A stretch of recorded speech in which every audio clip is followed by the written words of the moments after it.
They laughed when he slipped on the gym floor. One cadet's voice cut through the echoes of bouncing basketballs and squeaking sneakers, sharp as a slap. "Don't bust a hip, Coach Broom," the other snickered, barely trying to hide it. Their laughter rolled off the polished hardwood, filling the massive, echoing gym with an easy, youthful cruelty. Henry's old scuffed shoes lost their grip for just a second as he pushed the heavy mop along the sidelines. Soapy water sloshed from the bucket, splattering his faded jeans. He caught himself with one hand, awkwardly twisting the mop so it wouldn't clatter to the floor. The boys in their bright, crisp uniforms, a sea of blue and gray, watched him, their eyes alive with mischief. One of them, a tall kid with a cocky grin and a buzz cut, nudged his friend and whispered just loud enough for Henry to hear, "Maybe he'll clean up his own mess for once." Henry said nothing. He straightened up, steady and slow, as if there was no hurry in the world, and went back to mopping. He never looked their way, never let the flush rise to his cheeks. He'd heard worse before, in places darker and colder than this gym. A teacher strode by, a young woman with neat hair and a clipboard hugged to her chest. She looked from the cadets to Henry, her eyes lingering a moment, and then she walked on. Not a word, not a warning, just a glance, as if the whole thing was invisible, or not worth the trouble. Henry kept working. The mop moved back and forth, like a slow, silent metronome. He focused on the streaks of water left behind, on the squeak of the handle, on anything but the laughter echoing behind him. He wore his old Marine cap pulled low over his brow. The fabric was faded, but the emblem still caught the light, just enough to hint at a story, just enough to be ignored by everyone in the room. At the edge of the gym, near the double doors that led out to the corridor, a shadow stood, silent, watching. No one seemed to notice. Maybe it was a teacher lingering, or a student waiting for practice to start. Maybe it was someone who saw more than the rest. But in that moment, as Henry quietly worked and the cadets filled the gym with their easy cruelty, that shadow watched, unmoving. It was the kind of day that stuck to your skin, thick with the smell of old sweat and cleaning solution. The gym lights buzzed overhead, washing everyone in a pale yellow glow. Outside, the late afternoon sun stretched long shadows across the parking lot, but in here, time felt stuck. Every day was the same. Mop, bucket, laughter, repeat. Cadet Tyler, the one who'd made the Coach Broom crack, strutted over to the bleachers where a group of juniors lounged with their sneakers up on the seats. He raised his voice, making sure the joke carried. "Bet he fought in the Janitor Wars? Earned a purple mop for valor?" The group burst into laughter. One girl covered her mouth, but her eyes danced. Another boy pretended to salute Henry as he mopped by, eyes dead serious, voice full of mock respect. "Thank you for your service, Sergeant Clean." Someone tossed a crumpled soda can toward Henry's mop bucket. It missed, skittering across the shiny floor. Henry bent down, picked it up, and dropped it in the trash without a word. He didn't flinch. He didn't glare. He just worked. But in the pause, for just a moment, the room quieted. The rhythm of basketballs stopped, replaced by a thick silence that stretched too long. Coach Walker, the gym teacher, blew his whistle. "All right, enough. Back to drills. And pick up after yourselves, or I'll have you running laps." His tone was bored, more routine than real. He looked at Henry, but didn't say a word, just nodded and turned his back. Henry continued with his task, mopping up a sticky trail of spilled Gatorade as if nothing had happened. But the sting of humiliation wasn't lost on him. Years of discipline held his expression steady, but inside, old memories threatened to rise. Memories of other rooms, other eyes, the weight of silence far heavier than a mop. As the last bell rang and the cadets filtered out, voices high and careless, Henry rolled his mop bucket toward the utility closet. The wheels squeaked across the gym floor, their lonely sound swallowed up by the emptying gym. He passed the trophy case, pausing only a second to glance at the photos. Rows of fresh-faced graduates, shining medals, proud families. No one noticed him pause. No one asked if he was all right. For them, he was just part of the scenery. Coach Broom, Mop Grandpa, Old Henry. He'd become invisible by surviving, by being quiet, by never asking for anything. It was safer that way. Less trouble for everyone. He didn't know that someone was watching him from the shadow near the door, notebook clutched tight, eyes wide with a question that hadn't yet formed. And he didn't know that tomorrow would be different. Tomorrow, everything would start to unravel. But tonight, Henry just kept working. He filled the mop bucket in the janitor's closet, the old pipes rattling as water rushed in. He scrubbed the last of the gym floor, moving through the empty bleachers in silence.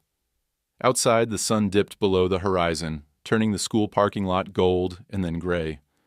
Inside, Henry Blevins, quiet as a ghost, finished the job no one thanked him for.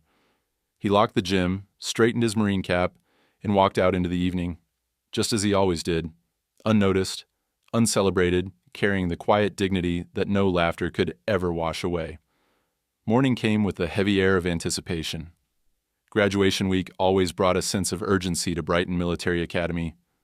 The parking lot was busier than usual, with parents dropping off care packages and last-minute paperwork, teachers in pressed suits conferring quietly by the main entrance, and cadets half marching, half running between the dorms and the parade field.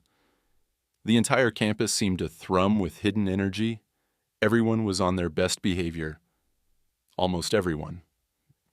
Inside the main hallway, Henry Blevins pushed his mop cart along the gleaming floors, the faded Marine Corps cap casting a shadow over his lined face. He moved with unhurried precision, as if he'd done this walk 1,000 times, which, in truth, he had. The building was still relatively quiet, early sun filtering through the tall windows and throwing long rectangles of gold across the trophies and banners. Henry worked these hours because it was easier. Fewer eyes, less laughter, less chance of being noticed. But today was different. He heard the sound of unfamiliar boots on tile, sharper, heavier than a cadet's. From the staff entrance strode a group of officers in dress blues, ribbons flashing on their chests. At their head was a woman with iron gray hair, cropped tight, her presence commanding, a Marine colonel. She was here for the pre-graduation inspection, and her arrival sent a ripple through the staff, who scrambled to look busy and alert. Henry was halfway down the corridor, mopping near the flag display, when the group approached. The principal, a slim, anxious man with wire-rimmed glasses, hurried over to greet them, his words tripping over themselves in his excitement. "Colonel Richardson, welcome. We're honored you could join us for the inspection. If you need anything..." She cut him off with a polite but curt nod. "Just the tour? Thank you. I want to see the academy, as it really is." As they moved forward, Henry instinctively stepped aside, pressing himself against the wall. He lowered his eyes, mop in hand, blending into the background as always. The officers walked past him, except the colonel. She stopped, her boots halting inches from the worn toes of Henry's own shoes. He felt her presence before he looked up. When he did, their eyes met, a brief, piercing moment. Her expression was unreadable, her gaze sharp and searching, as if trying to place a face from a photograph half remembered. Then, in front of the stunned principal, teachers, and a handful of passing cadets, Colonel Richardson did something no one expected. She snapped to attention. The sound of her heels coming together echoed down the hallway. In a clear, unwavering motion, she raised her hand and delivered a crisp, regulation salute, directly to Henry. The corridor froze. It was as if time itself had skipped a beat. The principal's mouth dropped open, the teachers exchanged looks, unsure what was happening. Cadets, halfway to their classes, stopped and stared. Someone gasped. The silence hung, thick and electric. Henry hesitated, just for a second. Old instincts stirred, habits ingrained by years of service. Years spent reading every room, every movement. He gave a single, measured nod, eyes steady, then returned her salute with a quiet dignity. Not a word passed between them. The colonel held his gaze a moment longer, then dropped her salute and rejoined her party as if nothing out of the ordinary had occurred. The principal hurried after her, flustered, his face flushed. The teachers followed, whispering rapidly to one another. The entire group vanished around the corner, the moment dissolving as quickly as it had appeared. But the hallway was changed. The air was charged, uncertain. The few students who'd witnessed it lingered, eyes wide, as if they'd stumbled onto the end of a secret play. They looked from Henry to the retreating officers, trying to piece together the scene. Henry went back to his mop, but his hands shook just enough that the water in his bucket trembled. For the first time in a long while, the eyes that followed him weren't just mocking. They were curious, even wary. The mystery hung over him like a second shadow. At the far end of the corridor, Cadet Marcus lingered by his locker. He'd seen the whole thing, the salute, the silent nod, the ripple of shock through the staff and cadets. It wasn't the first time Marcus had noticed something different about Henry. There was always an air of discipline about him, a watchfulness in his movements. But this was something else. This was recognition, respect. Marcus watched as a group of seniors whispered furiously at the water fountain, their bravado shaken. "Did you see that?" one hissed. "The colonel just saluted the janitor." Another scoffed. "Maybe he's our uncle or something." But no one laughed. Not this time. Elsewhere, word spread fast. Teachers gathered in the lounge, lowering their voices. "Did you see Colonel Richardson's salute? What was that about? Who is he, really?" Even the principal, always so quick to dismiss Henry as just part of the background, seemed rattled. But if anyone hoped Henry would break his silence, they were disappointed. He finished his chores, moving through the building with his usual quiet purpose. But every step seemed to echo louder. Every glance lingered a bit longer. The anonymity he had worn like armor all these years now felt thinner, almost transparent. Later that day, Henry sat alone in the cafeteria, eating a simple sandwich. He watched the cadets march by outside the window, their movements precise, uniforms sharp in the bright sun. He'd spent years fading into the background, content to let others shine, content to be overlooked. But now, as rumors whispered through the academy halls, he wondered if things would ever return to the way they were. As the afternoon faded, Marcus approached him. He hovered a few feet away, uncertain, struggling to find the right words. Finally he said, "Hey, Mr. Blevins. Sir, was that about you?" Henry looked up, his eyes meeting Marcus's. For a long moment he said nothing, just let the question hang between them. Then he offered the faintest of smiles, a smile that didn't quite reach his eyes. "Sometimes people remember things," he said quietly, "even when you'd rather they didn't." Marcus hesitated, about to press further, but Henry gave a gentle shake of his head. "Best get back to your studies, cadet," he said softly. "Graduation week's a big deal. You want to make your folks proud." Marcus nodded, still staring, his curiosity burning brighter than ever. He walked away, but he wasn't done searching for answers. As evening settled over Brighton Academy, the day's events hung like fog in the corridors. Henry finished his shift, collected his things, and stepped outside into the cool dusk. The world was quiet again, but inside the building, questions buzzed louder than ever. Somewhere, a single salute had shattered years of invisibility. And for the first time, the man they'd called Coach Broom was no longer just the janitor in the hallway. He was a mystery. And for Brighton Military Academy, mysteries didn't stay buried for long. Henry Blevins's days at Brighton Military Academy always began the same way. He arrived long before the sun crept over the low, red brick buildings, his battered truck humming quietly into the staff parking lot while the campus slept. The air was still cold at that hour, thick with dew, the scent of cut grass lingering from the night shift groundskeeper. Henry would pause a moment before getting out, savoring the silence, the clean slate of morning before the flood of voices and footsteps. He moved through the halls with the practiced silence of someone who knew every creak and loose tile. The custodial closet near the gym was his command post. Inside, shelves sagged under the weight of cleaning supplies, battered rags, and a handful of personal treasures. A faded photograph of Marines in desert camouflage, an old service medal in a velvet box, and a folded American flag wrapped in plastic. Above them, his Marine Corps cap rested on a hook, waiting for the day's work. Henry worked methodically, mopping floors, emptying trash cans, replacing broken light bulbs. He made a point to finish the dirtiest jobs before the rest of the staff arrived, scrubbing the graffiti off bathroom walls, clearing gum from under desks, unsticking the cafeteria's ancient dishwasher. He took pride in doing things right, even if no one ever noticed. By the time the cadets trickled in, dragging book bags and chattering about last night's basketball scores, Henry was already a shadow. He slipped down side hallways, moved quietly past open doors, his steps muffled by habit and old sneakers. The students barely saw him. To them, he was just background noise, as permanent and invisible as the hum of fluorescent lights. But for those willing to look, there were small clues that Henry was different. He wore his Marine cap every day, even in the heat, and though the brim was frayed and the stitching loose, he kept it spotless. The ring of his keys echoed down the hallway, a sound so constant that cadets joked it was the Blevins bell, their warning to hurry up or risk getting caught by a teacher.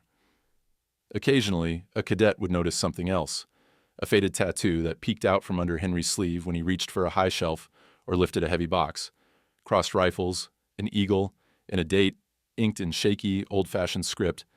Some said he'd gotten it in prison, others whispered about war stories, but nobody really knew. One afternoon, a senior named Denise caught a glimpse of the tattoo while Henry was fixing the trophy case. She snapped a picture on her phone, but when she zoomed in, the image was blurry, almost ghost-like, as if the ink itself resisted being remembered. Henry ate lunch alone, usually in the janitor's break room or outside by the maintenance shed. Sometimes he'd sit under the oak trees, watching the cadets run drills on the field. He never brought much, a simple sandwich, a thermos of black coffee, maybe an apple, if he felt like treating himself.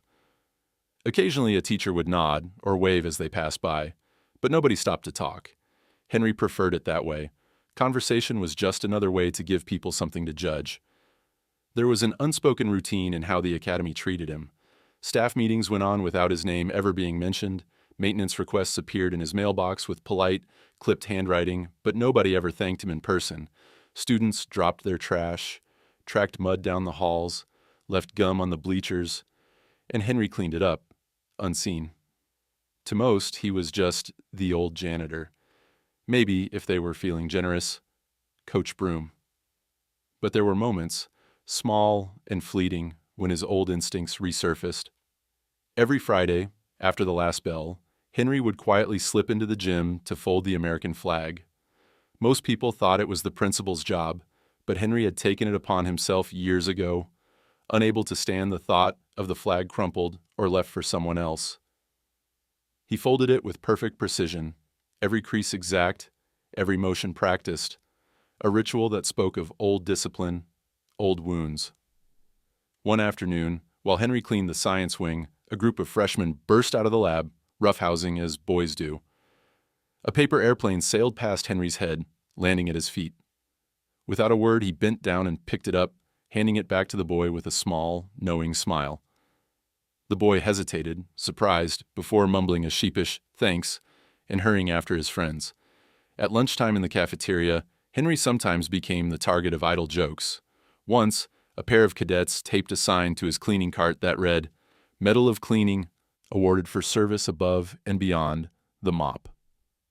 It was meant to be funny, but the humor felt thin and bitter. Henry simply removed the sign and kept working, his face unreadable. Not all cadets were cruel. Some just didn't notice him at all. Some, like Marcus, watched from a distance, curiosity flickering in their eyes. Marcus had seen the tattoo, the flag, the way Henry moved. He started noticing little things. A slight limp when Henry was tired, the way he scanned a room as if cataloging exits and dangers. It was enough to spark a question, but not enough to answer it. That evening, as the sun set behind the football field, Henry lingered in the gym, mopping up spilled soda and dropped popcorn from the bleachers. The echo of sneakers and laughter faded, leaving only the rhythmic swish of his mop and the hum of the scoreboard lights. He worked with the same silent precision as always, disappearing into the quiet spaces where no one else looked. When he finished, he returned his supplies to the closet, locked up the gym, and walked back to his truck. Another day done. Another set of footprints swept away. To the world, Henry Blevins was just the janitor, a man nobody really saw. But in the stillness of the academy's empty halls, with the weight of years pressing gently on his shoulders, he knew the truth. Sometimes, the hardest battles are fought where nobody's watching. And sometimes, all it takes is a single glance, a salute, a memory, a question, to remind the world that every shadow has a story. It started with small things. Wrappers left behind on purpose, muddy footprints dragged right through the hall Henry had just cleaned. At first, he pretended not to notice, telling himself it was just kids being kids. But as graduation week approached and tensions on campus grew, the little acts of disrespect snowballed into a daily ritual, a show performed just for laughs at his expense. One Monday, the cadets strolled into the gym, their polished shoes clicking loudly on the hardwood, arms linked and voices high with gossip and bravado. Henry was there as always, pushing his mop in wide, slow arcs along the baseline. Someone had tossed half a sandwich under the bleachers, and he reached for it, the ache in his knees flaring as he bent down. Behind him, a cluster of juniors watched, whispering and stifling grins. Tyler, the ringleader, the same cadet who'd called him Coach Broom, stood by the water fountain with his friends. "Watch this," he muttered, loud enough for everyone to hear. He took a half-empty bag of chips, crumpled it, and lobbed it across the floor, sending crumbs everywhere. The bag skittered to a stop right by Henry's mop. "Oops, guess that one just slipped," Tyler called, voice dripping with mock innocence. "Hope we've got a real hero on cleanup." The laughter was instant and loud, a chorus that echoed off the high gym walls. Henry's back stiffened. For a split second, he paused, mop held in midair, the urge to snap back burning at the edge of his mind. But years of habit kept him silent. He picked up the bag, swept the crumbs into his dustpan, and kept working. Nearby, Coach Walker watched the scene unfold while scribbling on his clipboard. He glanced at the students, then at Henry, and turned away, choosing not to see. The unwritten rule at Brighton was clear. The staff focused on the cadets, and the janitor handled himself. A new kind of challenge emerged the next day. Someone, no one would admit who, left a medal of cleaning taped to Henry's mop cart. It was crudely made from an old soda can tab, strung up with blue ribbon. The words, written in black marker, read, "For outstanding service in the war against dirt." Taped next to it was a drawing of a mop-wielding stick figure in army fatigues with a balloon caption, "Sir, yes, sir." As Henry rolled the cart down the hallway, cadets pointed and giggled. A few even saluted as he passed, their faces dead serious, their mock respect exaggerated to the point of cruelty. "Present arms!" Tyler barked at his crew, snapping his ruler to his shoulder in a fake drill. The others followed suit, grinning. Henry forced a smile and removed the medal, dropping it silently into the trash. He kept his eyes down, but his knuckles whitened on the mop handle. Every day now felt like a test of patience, endurance, and self-control. After lunch, the mess was always worse. Cadets would jostle in line, spilling food and leaving trays half-finished on tables. A few even tossed wrappers on the floor as they left, looking right at Henry, daring him to react. He never did. He just cleaned it up and moved on, invisible as ever. But not everyone was amused. Denise, the senior who'd once tried to photograph his tattoo, watched the daily spectacle with a troubled frown. One afternoon, she quietly helped him gather napkins and dropped forks, her movements quick and silent. "You shouldn't have to do all this by yourself," she murmured. Henry gave a quiet nod, his voice low. "It's just part of the job. Always has been."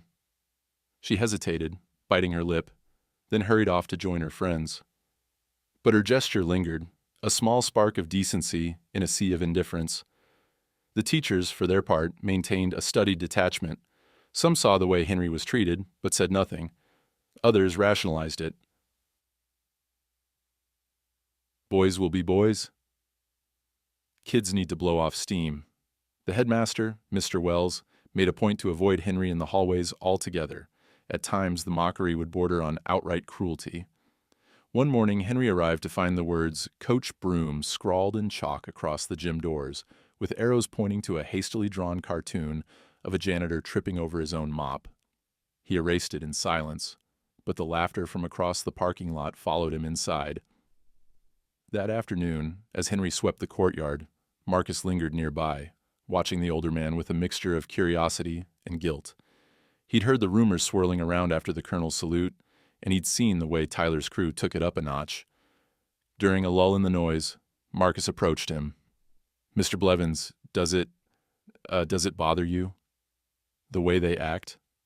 Henry paused, weighing his words. He met Marcus's eyes, clear, steady, not a hint of self-pity in his expression. "Sometimes, son, you just have to do the right thing, even if nobody else does." A beat passed. Marcus nodded, uncertain. "If you ever need help," Henry shook his head, smiling just a little. "That's kind of you, but I've handled tougher crowds." Just then, the bell rang and the hallway filled with students. Marcus faded into the stream, but the question lingered in the air. Late that night, Henry was the last to leave. As he closed up the gym, he took one last look at the echoing space. The empty bleachers, the gleaming floor, the discarded wrappers he'd already picked up twice. He placed his hand on the door frame, as if grounding himself for another day. He didn't see the small figure in the shadows, the same watcher from before, notebook in hand, scribbling quietly, unseen by anyone else. Henry walked out into the night, the stars bright overhead. He was tired, bone deep, but he carried himself with a quiet dignity that even the laughter couldn't erase. The world saw only Coach Broom, the old man with the mop. But inside, Henry Blevins carried stories no one could mock away, scars and honors that no chalk or ribbon could diminish. Tomorrow, they would test him again. And tomorrow, he would show up, as he always had. The man nobody really saw, but whose strength, slowly, some were beginning to notice. By midweek, the atmosphere at Brighton Military Academy had shifted. The mockery still happened, Tyler's crew still tossed trash and laughed, and most teachers still pretended not to see. But there was something else in the air now. A steady undercurrent of curiosity. The colonel's salute had sparked it, but it was Marcus who fanned the flames. Marcus had always been a bit of an outsider, the kind of cadet who excelled at discipline and grades, but never quite fit into the center of any crowd. He watched things, the way people moved, the way they talked, the little moments most cadets missed. And lately, what he watched most was Henry Blevins. It started after lunch on a quiet Tuesday when Marcus ducked into the gym to grab his forgotten phone. He expected the place to be empty. Instead, he found Henry standing near the old flagpole in the corner, folding the American flag. Henry's hands worked with practiced precision, each fold crisp, each motion respectful. He didn't fumble or hesitate, just moved with a soldier's grace Marcus recognized from YouTube videos of military ceremonies. Marcus hesitated, caught between embarrassment for interrupting and a strange sense of awe. He cleared his throat. Mr. Blevins, you fold the flag every day?" Henry didn't look up. "Some things deserve to be done right. No shortcuts." Marcus nodded, awkward, watching as Henry made the final fold and tucked the flag away in a locked case. There was a silence, the kind that feels heavier than words. Marcus's eyes drifted to Henry's forearm as he straightened up, a flash of ink, the crossed rifles, an eagle. Unable to help himself, Marcus asked, "Were you in the military?" Henry paused, a faint smile ghosting across his lips. "Long time ago, long way from here." Marcus sensed it was an answer, and a warning not to push. Still, his curiosity was stoked. He watched as Henry packed away his cleaning supplies, shoulders straight, movements controlled. When Henry left, Marcus lingered in the gym, thoughts racing. That night, curiosity gnawed at Marcus. He pulled out his laptop, the blue glow lighting up his small dorm room. He tried Henry Blevins Marine, but nothing turned up at first. Then, digging deeper, typing H. Blevins USMC, Basra survivor, Brighton janitor veteran, he finally struck gold. An old archived article appeared. Staff Sergeant Henry Blevins, survivor of Basra ambush, credited with saving 5 soldiers during a fierce firefight in 2007. Marcus stared at the screen, The article was short, a relic from an old newspaper's digital archive. It mentioned bravery, loss, and a quiet return to civilian life. There was even a black and white photo, a younger Henry, eyes just as intense, standing at attention in a dusty uniform. The caption read, "A hero who asks for nothing in return." Marcus's heart pounded. He didn't tell anyone about the article. Not yet. Instead, he started watching Henry even more closely. He noticed the way the old man walked the halls, always early, always alone. He watched how Henry would pause at every American flag in the building, giving it a small, silent nod. He saw how Henry fixed broken chairs without complaint, shoveled snow off the staff lot before anyone arrived, and how he sometimes stared out the window with an expression Marcus recognized as longing. The rest of the cadets barely noticed. Tyler and his friends kept up their routine, pushing boundaries and making jokes, but sometimes their voices had an edge, a flicker of uncertainty that hadn't been there before. "You think he really fought in a war?" one whispered. "Maybe he's just crazy." "My uncle says guys like that. They don't talk for a reason." Denise, too, seemed unsettled. She caught Marcus in the hallway, voice low. "You ever get the feeling we're missing something? About Mr. Blevins, I mean?" Marcus hesitated, then shrugged. "Maybe, but if he wanted us to know, he'd tell us." She considered this, nodding slowly. Still, nobody gets a salute from a colonel for nothing. The whispers grew. Some teachers speculated in the lounge, but most just shook their heads. "He's a good worker, quiet, that's all I need to know," Coach Walker said, but his tone was less certain than usual. Later that week, as Marcus left band rehearsal, he spotted Henry in the quad, kneeling by the flagpole at dusk. The old man was fixing the pulley, hands nimble despite the chill in the air. Marcus hovered nearby, watching the way Henry's breath came in slow clouds. "Need a hand, sir?" Marcus asked. Henry looked up, surprised but not annoyed. "You know your knots?" "A few. Scout stuff." "Show me." For the next 10 minutes, they worked side by side in the fading light. Henry corrected Marcus's square knot with gentle patience, explaining how the military used different knots for different purposes, some to save lives, some to mark the fallen. It was more words than Marcus had ever heard from him in a single sitting. Afterward, as they stood together in the gathering dark, Henry spoke quietly. "People don't always see what matters." "Doesn't mean you stop doing what's right." Marcus nodded. The old man's words lingered with him the rest of the night. Back in his dorm, Marcus opened the article again and reread it. His mind spun with questions about Basra, about the years between then and now, about why a man like Henry would end up pushing a mop at Brighton. But he knew not to share the story. Not yet. It wasn't gossip.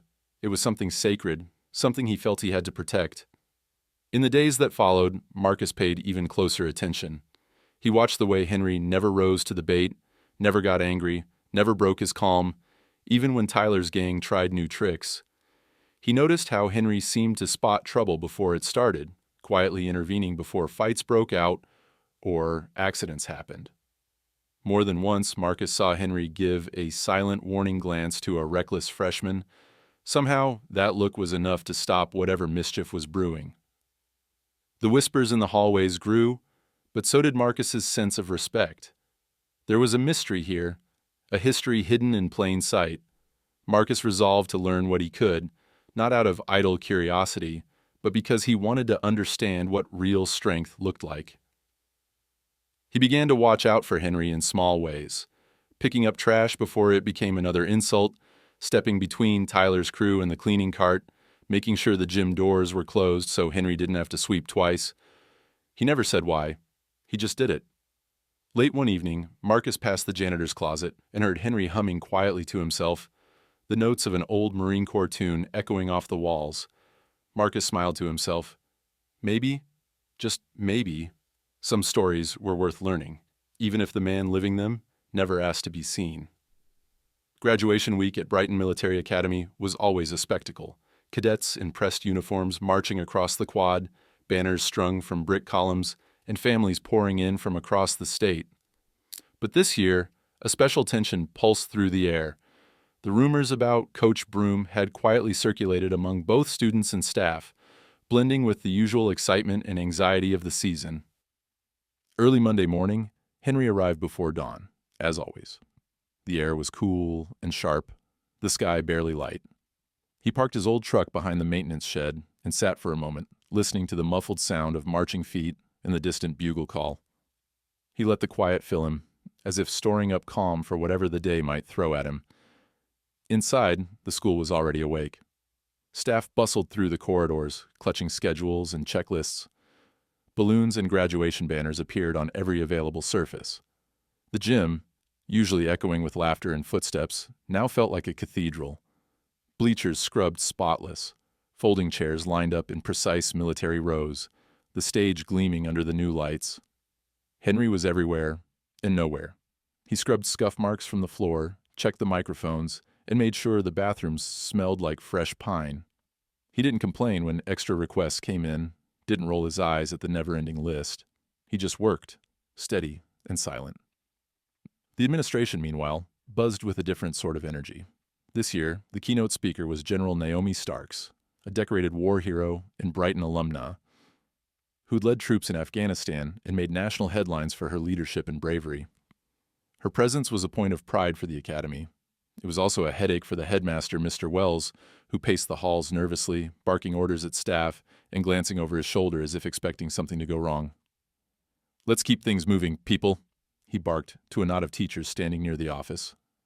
"And someone make sure the janitor stays out of sight during the ceremony. We want the place looking sharp."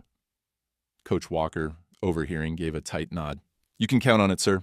Unaware of, or perhaps unmoved by, the politics, Henry wheeled his mop cart through the hallways, pausing briefly to help an elderly grandparent find her way to the auditorium. He smiled and tipped his cap, then faded back into the shadows. Marcus, meanwhile, felt the tension in his bones. He'd heard more about General Starks than any of his classmates. His own father had served under her command and spoke of her in reverent tones. The thought that someone of her caliber was coming to Brighton made Marcus nervous and proud all at once.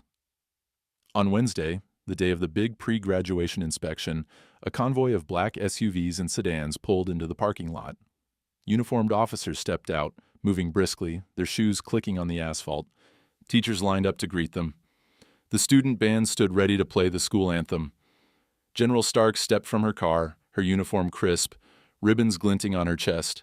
She was tall, her hair silver, and eyes alert, and when she walked, cadets unconsciously straightened their spines. The inspection was thorough and exacting. General Starks walked the parade field, stopped to question students about their coursework, and paused in the gym to praise the neatness of the setup. Behind her, Mr. Wells trailed nervously, offering explanations and apologies for any minor flaw. "We've made every effort to ensure the ceremony meets your standards, General," he babbled. Starks listened, nodded, but seemed distracted. At one point, as they passed by a row of folded flags, she lingered, her gaze drifting toward the edge of the gym where Henry mopped the floor. She didn't stop, but Marcus, watching from across the bleachers, noticed the look, a moment of recognition perhaps, or curiosity. He wondered what would happen if she knew what he'd found online, if she saw Henry not as a janitor, but as the hero from the old newspaper article. The rest of the cadets were less concerned with VIPs than with the practicalities of graduation, rehearsals, last-minute fittings, and practicing their handshakes. Still, the atmosphere was charged. The upperclassmen whispered about Henry's past. The underclassmen dared each other to ask him about the salute, but none followed through. Tyler's gang, sensing a change, toned down their taunts. Their laughter was quieter now, more nervous. Even Denise, normally outspoken, seemed reflective, watching Henry with new eyes. As the ceremony neared, Henry found himself working overtime. He polished the gym floor, late into the night, making sure each row of chairs was straight, the podium was spotless, and the American flag stood proud and tall. It was as if he was preparing the space for something sacred. One evening, while Henry was adjusting the flags, Marcus approached quietly, carrying a folder. "You ever get tired, Mr. Blevins?" he asked softly. Henry paused, leaning on his mop. Everyone gets tired, son. Question is, what you do after. General Starks, she's the real deal, huh? Marcus said, almost shy. Henry smiled, his eyes distant. She is. Fought harder than anyone. Led by example. That's the kind of leader you don't forget. There was a pause. Were you ever under her command? Henry looked at Marcus, a flicker of surprise crossing his face, then simply shook his head. Some stories belong to other people, so my part was just to get them home safe. Marcus nodded, sensing the boundaries of the conversation, and left Henry to his work.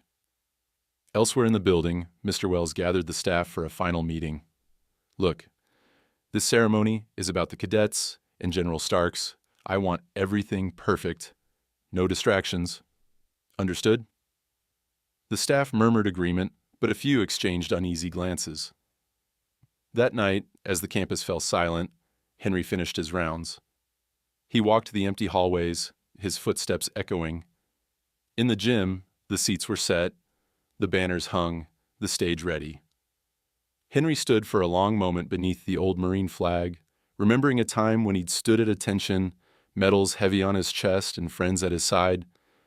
He wondered if anyone would ever really see him for who he was, or if his story would remain a whisper, lost beneath the cheers and applause of graduation day. But even as that thought faded, Henry straightened his cap, shut off the gym lights, and locked the doors. He would show up, as always, ready for whatever tomorrow brought, his pride worn quiet and deep, invisible to all but a few. And out in the cool darkness, the school waited, on the edge of something none of them could quite name, the air full of secrets and possibility, as graduation day finally drew near. Graduation day dawned bright and warm, sunlight streaming across the Brighton Military Academy campus. The air was thick with anticipation, a cocktail of nervous excitement and pride. Parents clustered near the main entrance, snapping photos and straightening caps, while cadets stood in tight formation, faces polished and uniforms pressed to perfection.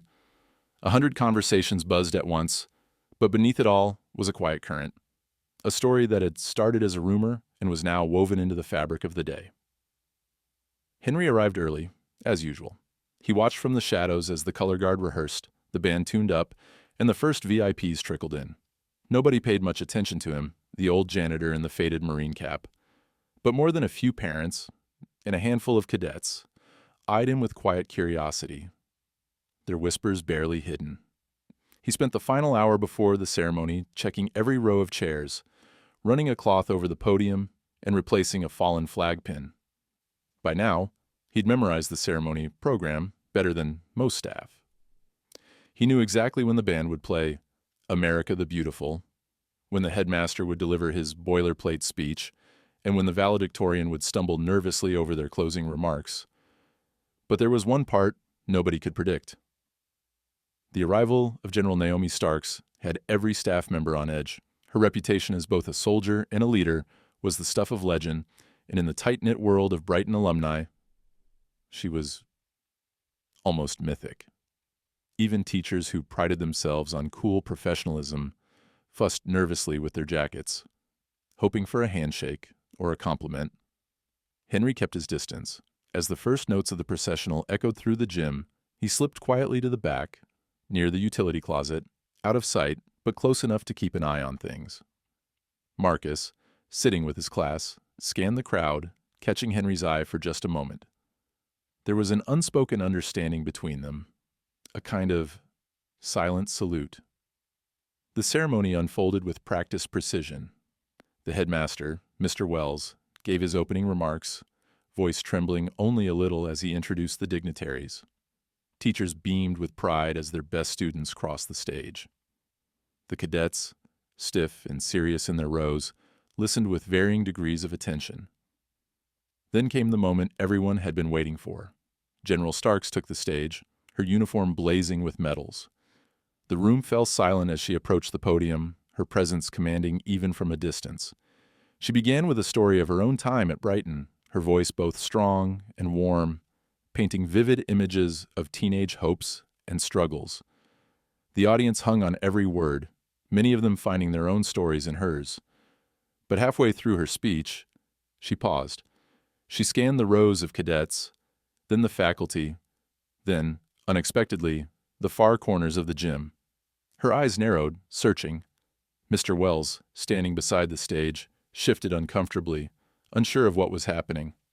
General Starks set her notes aside, her tone turning solemn. You know, people talk about heroes. They think heroes are always the ones in the spotlight, on the stage, in the newspaper, wearing the shiny medals. But sometimes the bravest people go unnoticed. Sometimes they're right here among us, their stories invisible until the right moment. The audience stilled, sensing something was about to break through the ceremony's careful routine. Stark stepped away from the microphone, ignoring the polite gasp from the headmaster. She walked slowly, deliberately, down the stairs from the stage. The room seemed to hold its breath. She moved through the rows, the crowd parting unconsciously, until she reached the very back of the gym, where Henry stood, half hidden, a cleaning rag in his hand and his cap pulled low. For a split second, nobody spoke. 1,000 eyes turned. The whispers that had filled the halls all week crystallized into a single, stunned silence. Stark stopped in front of Henry. She snapped to attention, the same crisp, perfect motion that had stunned the hallway days before. And then, in front of the entire academy, she delivered a salute. Staff Sergeant Henry Blevins, she said, voice clear enough to carry across the gym. You saved my life in Basra. I would not be standing here. None of this would be possible, if not for your courage and sacrifice. A ripple moved through the audience, the kind of stunned reaction that happens when reality upends expectation. Some cadets stood. Others looked around in disbelief. Mr. Wells's mouth opened and closed. Words caught in his throat. Henry, still and silent, returned the salute with simple dignity. His hands, steady despite the eyes upon him, moved with the practiced ease of a soldier who had done this countless times before. He said nothing. He didn't need to. General Stark stepped closer. Too often, we forget the quiet ones, the ones who keep us safe and carry our burdens without asking for praise. But real leadership, real heroism, comes from doing the right thing when nobody's watching, from showing up every day, no matter how hard it gets. The headmaster, flustered, tried to reclaim control. Thank you, General, if we could, please. But Starks waved him off. No, sir. Today is about recognizing the people who make this community strong. Today is about Henry. From across the gym, a single cadet, Marcus, stood, his face blazing with pride. He raised his hand in a sharp salute. One by one, more cadets followed. Within seconds, the entire senior class was on its feet, saluting the man they'd called Coach Broom, the man they'd never really seen until this moment. The applause started slowly, then built, a wave of respect that rolled through the gym. Even some teachers wiped away tears. Tyler, caught in the middle of his friends, looked down, his face burning with a mix of shame and awe. Henry lowered his hand. For a moment it seemed he might say something, but instead he simply nodded, his eyes shining with a quiet pride that needed no words. The ceremony continued, but nothing afterward felt quite as important. The cadets filed across the stage to accept their diplomas, but the real lesson had already been taught. In the back of the gym, Henry slipped away, unnoticed once again, but this time his absence was felt. For the first time in years, the janitor was seen, not just as a worker, not as a target, not as a background figure, but as a hero, a leader, and a man whose story had changed everything. And as the final notes of America the Beautiful echoed through the gym, more than a few people in the audience realized they'd just witnessed something they'd remember for the rest of their lives. For a long moment, after General Starks' salute, the gym was utterly still. It was as if the noise and bustle of the morning had drained out of the room, leaving only the hum of the air conditioning and the pounding of hundreds of hearts. The cadets stood at attention, the faculty stared with wide, uncertain eyes, and parents in the bleachers groped for their phones, trying to capture the strange, beautiful moment unfolding before them. Henry stood quietly as the applause died down. He felt the weight of every eye in the room, but refused to shrink away. Instead, He simply nodded once more at General Starks, a gesture full of unspoken respect, gratitude, and perhaps relief that her words had lifted a burden he'd carried alone for years. General Starks, a pillar of composure, let the moment breathe. She met Henry's gaze for a few more heartbeats, then stepped back to the podium. "Thank you, Staff Sergeant," she said, her voice catching with emotion. "Thank you for never leaving anyone behind." As she returned to her speech, the ripple effect of her actions spread through the crowd. The first to move was Marcus. He had saluted first, spontaneous, certain, and now he lowered his hand, eyes fixed on Henry. There was no embarrassment, only admiration. He felt, for the first time, what it meant to honor someone not for their words or their appearance, but for their quiet constancy. Denise followed. She rose, face shining, and saluted. In moments, other seniors did the same. The juniors watched, their mockery forgotten, and rose as well. Even the freshmen, still uncertain, followed the tide. In less than a minute, the entire student body was on its feet, hands at their brows, some clumsy, some perfect, all sincere. Faculty members hesitated, some exchanged glances. Had they missed something important all these years? Coach Walker, usually gruff and unyielding, stood up straight and raised his hand in a textbook salute. Miss Lang, the young math teacher who'd ignored so many small cruelties, followed suit, eyes glistening. At last, even Mr. Wells, the headmaster, rose unsteadily and gave a formal, almost trembling salute, the lines in his face deep with reflection. The applause resumed, this time gentler, more respectful. It filled the gym, rolling over Henry in waves. He stood still, not seeking it, not shrinking from it, but letting it wash through him. For a moment, his eyes flicked to the ceiling, to the banners and flags he'd dusted, the beams he'd wiped down in silence. A faint, nearly invisible smile touched his lips. As the crowd gradually sat, Henry caught Marcus's gaze.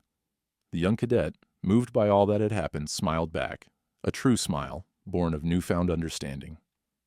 Henry's eyes told him more than words ever could. "I see you, son. You did the right thing." After the ceremony, clusters of students gathered near the back of the gym, murmuring about what they'd witnessed. Tyler hung near his friends, but for once he was quiet, shame tugging at his face. He looked over at Henry, not with contempt, but with something closer to awe, mixed with regret. Denise elbowed him gently, a silent reminder that he too had a choice about the kind of person he wanted to be. Parents came down from the bleachers, some tentatively approaching Henry. A mother with a newborn on her hip offered her hand. "Thank you, sir. Thank you for everything you've done. For the kids. For this country." Her husband, a veteran himself, gave Henry a nod reserved only for those who truly understood. Henry shook their hands, accepting the gratitude quietly. He didn't give speeches or recount stories. He simply listened, nodding, eyes kind, but distant, as if he were watching all this from somewhere far away. Backstage, the faculty gathered around Mr. Wells, their usual tension dissolved. Miss Lang finally said what many had been thinking. "How many times did we walk past him, never really seeing?" Coach Walker replied, "He's been teaching us all along, just without a classroom." Mr. Wells looked down, deeply chastened. "We'll do better," he said softly. "We have to." As the graduates mingled and posed for pictures, a few found their way to Henry. Marcus was first, pulling Henry aside. "Sir, I read about you. Basra. What you did." Henry's face creased with surprise, then softened. "That was a long time ago, Marcus. You don't owe me anything." Marcus shook his head. "I do. You showed us all what matters. Not medals, not speeches, just showing up every day, even when it's hard." Henry placed a hand on Marcus's shoulder, strong and steady. "You remember that. You'll go far." Denise joined them. "We're going to miss you, Mr. Blevins." He nodded. "I'll still be around. Somebody's got to keep this place clean." Tyler, looking ashamed but determined, finally approached. "Sir, I'm sorry. For everything." Henry regarded him a long moment, then gave a slight, forgiving nod. You can be better. That's all anyone can do. The rest of the day unfolded in a glow of celebration and honest connection. The memory of the salute hung over every conversation, every handshake. When the time came to clean up, Henry went about his work as always, wiping tables, stacking chairs. But this time, students and even teachers offered to help. For the first time, Henry didn't work alone. Marcus rolled up his sleeves, sweeping the floor. Denise wiped down the podium. Tyler fetched the trash bags. The gym, usually echoing with the laughter and footsteps of those who barely noticed him, was now full of voices raised in camaraderie and respect. As the sun set, casting long golden lines across the emptying parking lot, Henry paused at the gym door. He looked back at the quiet, orderly space, the flags, the banners, the rows of chairs all in place. For a moment he let himself feel proud, not just for what he'd done in the past, but for the small, daily victories that had finally been seen. Stepping outside, Henry drew in a breath of cool, clean air. The world felt changed. Maybe he'd return to being invisible tomorrow, but today, Brighton had seen the man behind the mop. Not a shadow, not a joke, but a leader. One who had shown what real honor looks like. And as he walked across the quad, Marcus and Denise called after him, "See you tomorrow, Coach Broom." This time, the nickname felt different. It was a title of respect, one earned not by words or medals, but by a life lived with quiet courage. The air in the gym was still heavy with the emotion of the ceremony. Even as families drifted outside for photos and faculty began to collect forgotten programs and half-empty water bottles, something lingered. A hush, an unspoken question. In the center of it all, Henry Blevins stood near the edge of the stage, surrounded by a small circle of students and teachers, their faces expectant. After everything that had happened, after the salute and the standing ovation, there was a sense that one final moment remained.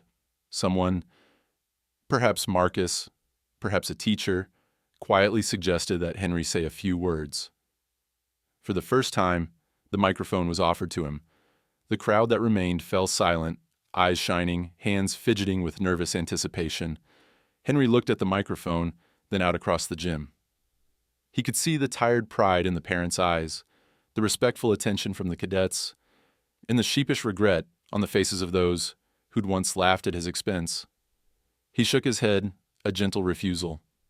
He had never liked the spotlight. Words he'd always believed were best measured and few. But this time, instead of slipping away unnoticed, he took a small step forward. The room seemed to lean in, the world shrinking to this one, still, expectant moment. He didn't take the microphone, but his voice, steady, low, and weathered, carried all the same. "You don't have to be loud to be a leader," Henry said, his words cutting through the silence like a flag rising in the wind. "You just have to show up, every day, even when no one sees you. Especially when no one sees you." He paused, eyes sweeping the crowd. He met Marcus's gaze, full of youthful hope, and then Denise's, brimming with empathy. His gaze landed, too, on Tyler, who stood at the back, shoulders squared but eyes down, listening as if trying to understand something new about himself. Life isn't about the medals you wear, or the speeches you give, or the things people say about you. Most days, it's about doing what needs to be done, without applause, without thanks. Sometimes, people will laugh at you. Sometimes, they'll ignore you. That's all right. What matters is what you do next. His words hung in the air, heavy with truth. No one moved. No one spoke. Even the janitorial staff, who had started clearing the trash, stopped to listen. I learned a long time ago, overseas and here at home, that real strength is quiet. It's not in the uniform or the rank. It's in how you treat people, how you carry yourself, day after day, even when things are hard.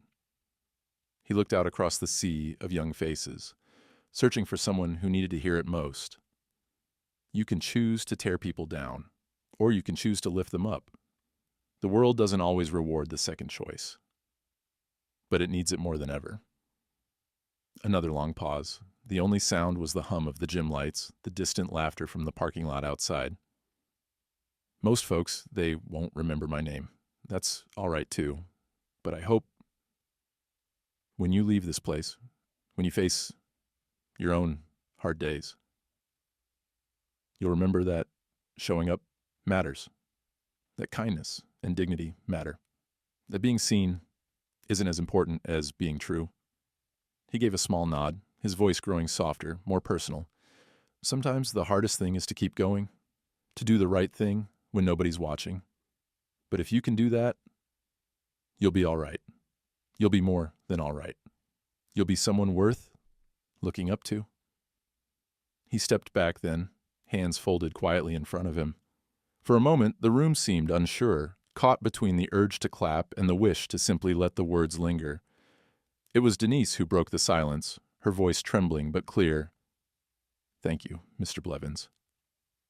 Others echoed her, until the whole room spoke in a chorus, not with the wild cheers reserved for sports or spectacle, but with the deep, steady respect that comes from being truly seen. General Starks, who had returned to the edge of the stage, met Henry's eyes and offered a final, silent salute, one soldier to another. The teachers, many wiping away tears, began to gather their students, but there was a hush among them now, a sense that the real lesson of the day had nothing to do with diplomas or grades. Marcus lingered as the crowd thinned. He stood beside Henry, words caught in his throat. "Sir, I think you just taught us more than any class ever could." Henry managed a faint smile. "Maybe. Or maybe you just had to see it for yourself." Outside, the sun was dropping low, painting the campus in gold. Families took pictures under the oak trees. Cadets said their goodbyes, and cars pulled away from the parking lot. But inside the gym, the energy was different, quieter, deeper, as if something important had been planted and would grow over time. As the last chairs were stacked, Henry did what he always did. He tidied the room, checked for forgotten jackets, made sure every flag was straight. But now, as he worked, he wasn't alone. Marcus and Denise stayed behind, helping in silence. Even Tyler stopped to sweep up the last row, his awkward apology already spoken, but his actions making it real. For years, Henry had believed that his story would end in the quiet, his service, his struggles, his losses all folded away, as invisible as the man who mopped the floors. But standing in the glow of that gym, surrounded by students and staff who finally understood, he realized something. Quiet strength could be heard, if only you listened close enough. And as he switched off the lights and stepped out into the twilight, Henry carried with him not just the weight of old memories, but the promise that his example, silent, steady, true, would live on in the lives he'd touched. As the sun faded beyond the rooftops of Brighton Military Academy, the energy of graduation day gave way to reflection. The cheers, the music, and even the laughter now echoed only in memory. Yet, what lingered most was not the ceremony, nor the parade of uniforms, but the silence that followed Henry Blevins's simple, powerful words. It was in that silence, heavy and respectful, that the real lesson of the day began to settle in. For many, it started as a discomfort, a sudden awareness of how easily they had looked past the man in the hallway, the janitor with the quiet steps and steady hands. But the lesson went far beyond mere guilt or regret. It reached into the heart of what it means to be honorable, to be a leader, to be a decent human being. The story of Henry Blevins shattered the myth that greatness must always be loud, visible, or celebrated. It showed that the highest form of leadership is not found in giving commands or seeking applause, but in showing up again and again when nobody is watching. It is the slow, unseen work, sweeping floors, folding flags, helping others without being asked, that builds the backbone of any community. Henry's life was proof that you do not need medals, titles, or viral moments to make a difference. His daily acts, done without expectation of reward, created a ripple that, in the end, changed the entire culture of his school. His story reminds us that the world is shaped not by grand gestures, but by the quiet force of character. The janitor who keeps the school safe, the grocery clerk who offers a kind word, the bus driver who waits in the rain. These are the people who hold the world together, not with noise, but with the unshakable rhythm of decency.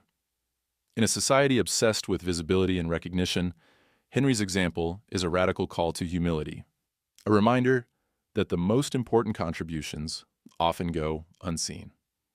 Henry's endurance through years of mockery and neglect was not just stubbornness, but integrity. He showed that dignity is something no one can take from you unless you give it away. His forgiveness of those who hurt him, his willingness to keep showing up, keep working, keep helping, transformed even his harshest critics. Tyler, once the ringleader of mockery, learned that it is never too late to choose respect over ridicule, kindness over cruelty. The story compels us to ask, who do we overlook in our own lives? Who cleans up after us, fixes our mistakes, protects us in ways we never see? Are we quick to judge or slow to listen? And when given the chance, do we lift others up or add to their burdens? The world often equates leadership with authority or status, but Henry's story and General Starks's recognition reveal a deeper truth. Leadership is not about standing at the front of a crowd. It is about lifting others even when you yourself are in the background. Leadership is caring for your space, your people, your duties without demand for attention. A school, a company, a family, each one is carried by people like Henry, who never stop serving. To see them, to thank them, and to learn from them is to become better ourselves. When Henry was finally seen, everything changed. Not just for him, but for everyone at Brighton. The culture of the academy shifted from indifference to gratitude, from mockery to respect. Students who once joked now offered a hand. Teachers who once ignored now remembered to look and listen. Even parents, inspired by the story, began to tell their children about the quiet heroes in their own lives. This ripple spread outward, far beyond the school. Online, strangers wrote about their own Henry, the grandmother who raised generations without complaint, the immigrant worker who kept their building safe, the veteran in the park who feeds stray animals. Each person's act of seeing, honoring, and appreciating those around them became a small act of transformation. Perhaps the greatest lesson is this: America's true heroes do not always wear uniforms or give stirring speeches. More often, they ring up our groceries, mend our roads, teach our children, and yes, mop our floors. They do it with grace, with persistence, with the kind of quiet courage that never asks to be noticed. Real honor is not in the headlines. It is in the daily decision to do the right thing, to treat people with respect, to leave your corner of the world better than you found it. So what do we do with Henry's story? It would be easy to applaud and move on. But the real call is deeper, to slow down, to pay attention, to honor those who are easy to overlook, to practice kindness, not as a performance, but as a habit, especially when no one else is watching. It is a challenge to every listener. Who will you see today? Who will you thank? Not because they expect it, but because it is right. What quiet, consistent act of service can you do for your community, your family, your school? For the students of Brighton, the lesson was clear. It wasn't just about being the best, the fastest, or the most visible. It was about living with integrity when no one is keeping score. As the narrator's voice closes, they called him Coach Broom. They thought he was just a shadow. But when they finally saw him, they learned what real honor looks like, and realized that the people who shape us most are often the ones we notice least. If you believe in honoring these quiet heroes, like, share, and follow, tell their stories. Let's make sure their quiet leadership is never invisible again. And so, as night fell over Brighton, Henry walked home, not to applause, but to a peace he had truly earned.